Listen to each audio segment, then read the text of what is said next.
Okay, ready to try the top stitching. Now, you want to make sure your needle is where you want it. I actually move it over to the right for this.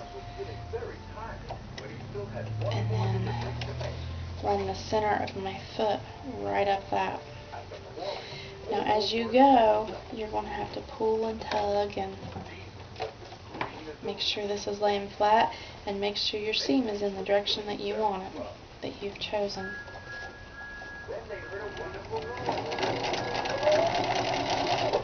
And this is one of these steps that if you do goof up, it might be a little obvious, so you want to be careful with that.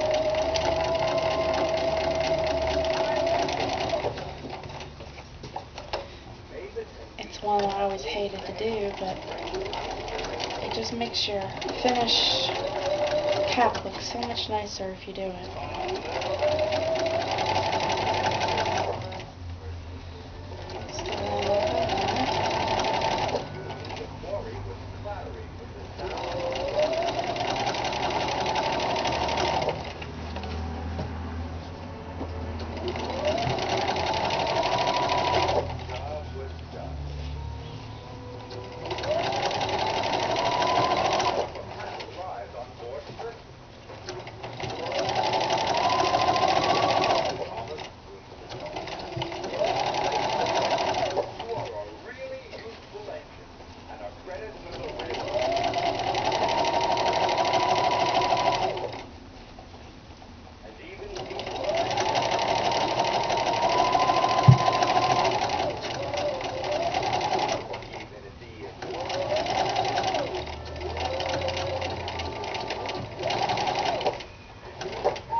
There you go, you've top stitched it, and it looks a lot neater. Okay, I hope you can see how much neater that looks now that it's laying down, and that will help to keep your brim on nice and flat too. And there is your open back cap. That is pretty much done. The last step I'm going to do is certainly optional, but it's attaching lace to the back side. I don't want to use this lace, or I don't know if I really want to use that particular lace. Let me see what I have. Ah! Didn't mean for that to happen. Let's use this.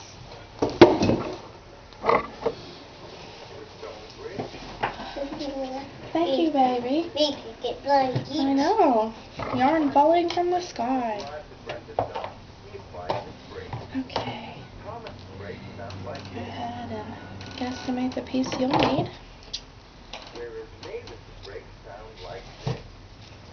I will say, while I don't wear coverings that are collars and prints myself, I have had fun making them. They're cute.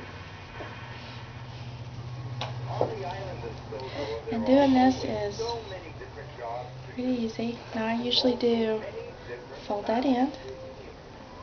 If you're going to attach lace, this looks nicer.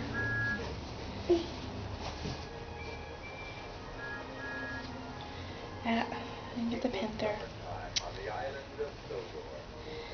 That little first bit is kind of the hardest part to attach.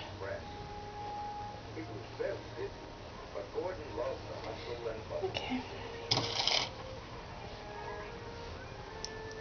Now, like where I ran the rolled hammer on the serger, again, if you don't have a serger, you don't have to do that. You can zigzag it and attach lace, or you can hem it. It is a little harder to hem, being a curve, but it certainly can be done.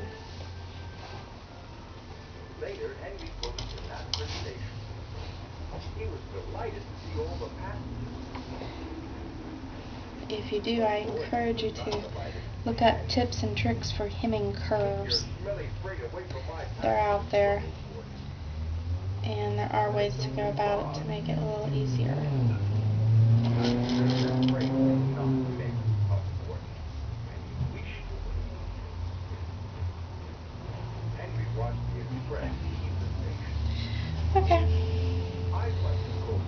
lot of laces I zigzag down just because I think it's a little less obvious. You could straight stitch it down, whatever you like.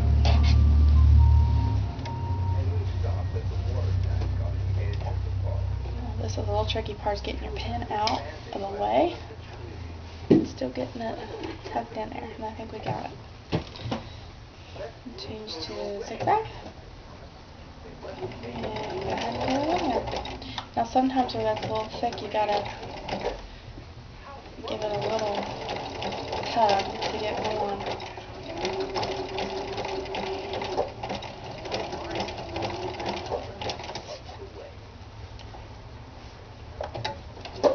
Looks like something's caught over there. Okay.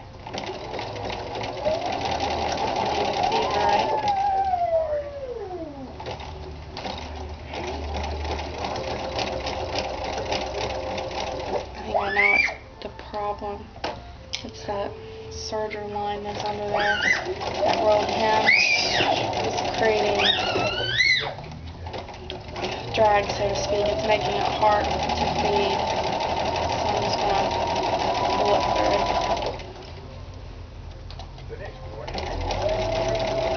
through. Now if I had done a regular serge, not just a rolled hem, it would feed a little better.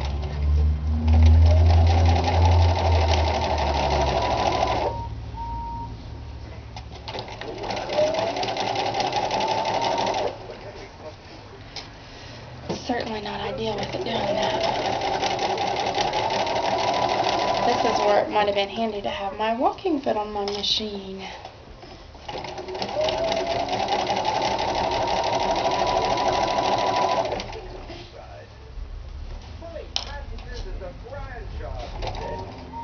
And you want to make sure that edge is tucked under.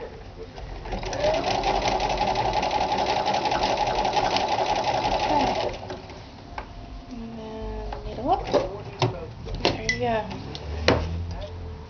Kind of had to wrestle that one, but still got attached. And there you go. There is a completed little cap. And your hair can hang out the back, which is why it's called an open back cap. Hopefully you have learned.